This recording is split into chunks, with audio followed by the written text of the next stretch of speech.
ನಮಸ್ಕಾರ ಫ್ರೆಂಡ್ಸ್, ಒಂದು major development ಅನ್ನ ನಿಮ್ಮ ಗಮನಕ್ಕೆ ತರ್ತಾ ಇದ್ದೇನೆ. ಇದೀಗ ಪಶ್ಚಿಮ ಬಂಗಾಳದಲ್ಲಿ ಅಕ್ರಮದ ಹೆಸರಲ್ಲಿ 94 ಲಕ್ಷ ಮತಗಳನ್ನ ಕಿತ್ತಾಕಿದ್ದಾಯ್ತು. ಬಿಹಾರದಲ್ಲೂ ಅಷ್ಟೇ ದಾಖಲೆಗಳು ಇಲ್ಲ ಅಂತ ಹೇಳಿ ಸುಮಾರು 25 ಲಕ್ಷ ಮತಗಳನ್ನ ಅಲ್ಲಿ ಕಿತ್ತಾಕಿದ್ದಾಯ್ತು. ಅಲ್ಲಿ ಈ ಒಂದು ಕಿತ್ತು ಹಾಕೋದರ ಮೂಲಕ ಚುನಾವಣೆಯ ಫಲಿತಾಂಶಕ್ಕೆ ಹೊಸ ತಿರುವು ಕೂಡ ಕೊಟ್ಟದ್ದಾಯ್ತು. ಇದೀಗ ಈ SIR ಇಷ್ಟೆಲ್ಲದಕ್ಕೂ ಕಾರಣವಾದ ಸ್ಪೆಷಲ್ ಇಂಟೆನ್ಸಿವ್ ರಿವಿಷನ್ ಮತಗಳ ಪರಿಷ್ಕರಣೆ ಕರ್ನಾಟಕಕ್ಕೂ ಬರ್ತಾ ಇದೆ. ಇದೇ ಜೂನ್ 20ರಿಂದ SIR ಕರ್ನಾಟಕದಲ್ಲಿ ಆರಂಭ ಆಗ್ತಾ ಇದೆ. ಸುಮಾರು 59,000ಕ್ಕೂ ಹೆಚ್ಚು ಬೂತ್ ಆಫೀಸರ್ಸು ಮನೆ ಮನೆಗೆ ಹೋಗಿ ಮಾಹಿತಿಯನ್ನ ಸಂಗ್ರಹ ಮಾಡ್ತಾರೆ, ದಾಖಲೆಗಳ ಪರಿಶೀಲನೆ ಮಾಡ್ತಾರೆ. ಇದರಲ್ಲಿ ಎಷ್ಟು ಜನಕ್ಕೆ ಕತ್ತರಿ ಬೀಳುತ್ತೋ, ಎಷ್ಟು ಲಕ್ಷ ಮತದಾರರು ಬಿಟ್ಟು ಹೋಗ್ತಾರೋ ಅಥವಾ ಏನಾಗುತ್ತೋ, ಈ ಎಲ್ಲ ವಿದ್ಯಮಾನದ ಬಗ್ಗೆ ಇಂದಿನ ಮಾತು ಮಂಥನ ಸ್ನೇಹಿತರೆ.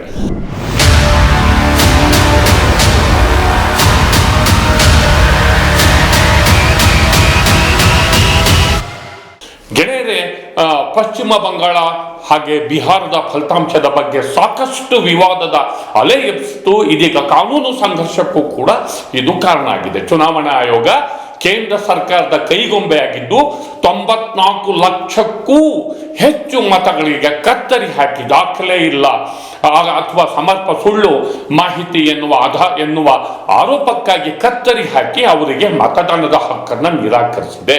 ಇವು ಬಿಜೆಪಿಯ ವಿರೋಧಿ ಮತಗಳು. ಈ ಮತಗಳನ್ನೆಲ್ಲ ತೆಗೆದು ಚುನಾವಣೆಯಲ್ಲಿ ಬಿಜೆಪಿ ಅಭ್ಯರ್ಥಿಗಳನ್ನು ಸ್ಪರ್ಧಿಸುವಂತೆ ಮಾಡಿ ಅಲ್ಲಿ ಭಾರತೀಯ ಜನತಾ ಪಕ್ಷದ ಗೆಲುವಿಗೆ ಈ SIR ಚುನಾವಣಾ ಆಯೋಗವೇ SIR ಮೂಲಕ ನೆರವು ಮಾಡಿಕೊಟ್ಟಿದೆ ಅನ್ನೋದು ಮುಖ್ಯವಾದಂತಹ ಆರೋಪ. ಈ ವಿಚಾರ ಇದೀಗ ನ್ಯಾಯಾಲಯದ ಮೆಟ್ಟಿಲು ಕೂಡ ಹತ್ತಿದ್ದು ಇವತ್ತು ಖುದ್ದು ಮಮತಾ ಬ್ಯಾನರ್ಜಿ ಅವರೇ ಇದರ ಬಗ್ಗೆ ವಾದ ಮಾಡುವ ಪ್ರಯತ್ನವನ್ನು ಕೂಡ ಅವರು ಮಾಡ್ತಿದ್ದಾರೆ. ಅಂತಹ SIR ಇದೀಗ ತನ್ನ ರಿವಿಷನ್ 3ನೇ ಹಂತದಲ್ಲಿ ಇದೀಗ ಕರ್ನಾಟಕಕ್ಕೂ ಕಾಲಿಟ್ಟಿದೆ. ಇದೇ ಜೂನ್ 20ರಿಂದ ಇದೀಗ SIR ಸ್ಪೆಷಲ್ ಇಂಟೆನ್ಸಿವ್ ರಿವಿಷನ್ ಪ್ರಕ್ರಿಯೆ ಕರ್ನಾಟಕದಲ್ಲಿ ಆರಂಭವಾಗಿದೆ. ಯಾಕೆ ಕರ್ನಾಟಕ ಇಂಪಾರ್ಟೆಂಟು, ಇದು ನನ್ನ ಪಾಯಿಂಟಿಗೆ ಈಗ ಬರ್ತೀನಿ.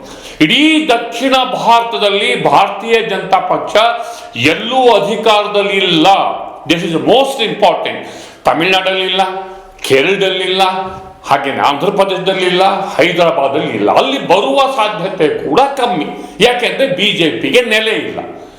ಆದರೆ ಕರ್ನಾಟಕದಲ್ಲಿ ಬಿಜೆಪಿಗೆ ನೆಲೆ ಇದೆ, ಆದರೆ ಸಮರ್ಥ ನಾಯಕತ್ವ ಇಲ್ಲ. DK ಶಿವಕುಮಾರ್ ವಿರುದ್ಧ ಹಾಗೇನೆ ಸಿದ್ದರಾಮಯ್ಯ ಅವರ ವಿರುದ್ಧ, ಕಾಂಗ್ರೆಸ್ ವಿರುದ್ಧ ಫೈಟ್ ಮಾಡೋದಕ್ಕೆ ಸಮರ್ಥ ನಾಯಕರು ಇಲ್ಲ.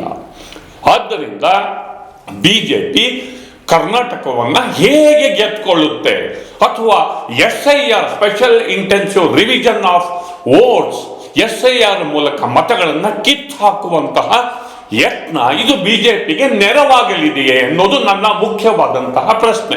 ಅಂದ್ರೆ ಈ ಬಗ್ಗೆ ಮಾತಾಡೋದಕ್ಕೆ ಇಟ್ ಇಸ್ ಟೂ ಅರ್ಲಿ ಅಂತ ಅನಿಸಿದ್ರು ಕೂಡ ಈ ಹಿಂದಿನ ನಡೆದಂತಹ ಚುನಾವಣೆಯ ವಿವಾದಗಳನ್ನ ಗಮನಿಸಿ ಈ ಮಾತನ್ನ ಹೇಳ್ತಾ ಇದ್ದೇನೆ.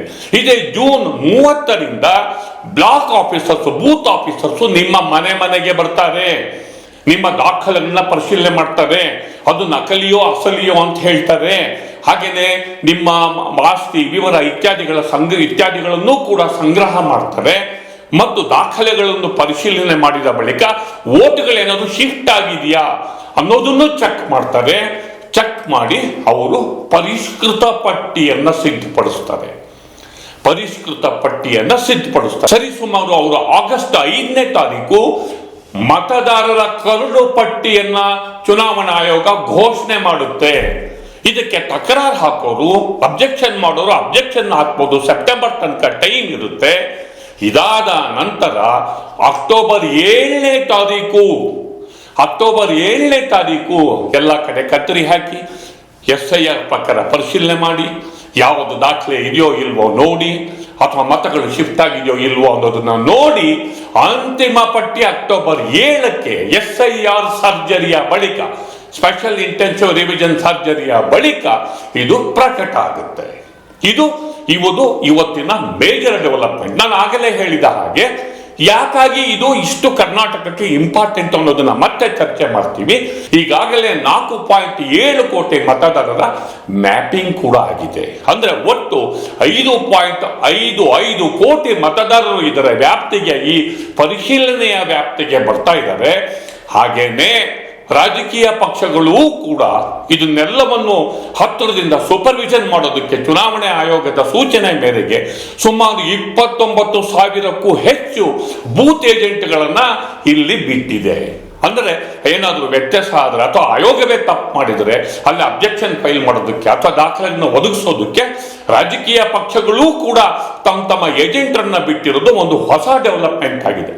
ಒಟ್ಟಾರೆ ಇದು ಒಂದು ರೀತಿಯಲ್ಲಿ ಸಾಕಷ್ಟು ಕುತೂಹಲಕ್ಕೆ, ಲಕ್ಷಾಂತರ ಮತಗಳನ್ನ ಕಟ್ ಮಾಡ್ಕೊಂಡು ಬರ್ತಿರುವ ಹಿನ್ನೆಲೆಯಲ್ಲಿ ಕರ್ನಾಟಕದಲ್ಲಿ SIR ಹೇಗೆ, ಕರ್ನಾಟಕದಲ್ಲಿ SIR ನ ಲಾಭ ಪಡಿತಿರೋರು ಯಾರು, ಕರ್ನಾಟಕದಲ್ಲಿ SIR ಮೂಲಕ ಭಾರತೀಯ ಜನತಾ ಪಕ್ಷ ಮತ್ತೆ ಅಧಿಕಾರಕ್ಕೆ ಬರೋದಕ್ಕೆ ಈ ತಂತ್ರವನ್ನು ಅನುಸರಿಸ್ತಿದೆಯಾ, ಒಂದು ಪ್ರಜಾಸತ್ತಾತ್ಮಕವಾಗಿ ಜನ ಕೊಡುವ ತೀರ್ಪನ್ನ, ಆ ತೀರ್ಪಿಗೆ ಕತ್ತರಿ ಹಾಕೋದಕ್ಕೆ ಇಂತಹ ವ್ಯವಸ್ಥೆಯನ್ನ ಬಳಸಿಕೊಳ್ಳಲಾಗ್ತಿದೆಯಾ ಅನ್ನುವ ಪ್ರಶ್ನೆಯ ಜೊತೆ ನನ್ನ ಮಾತನ್ನ ಮುಗಿಸಿದ್ದೇನೆ.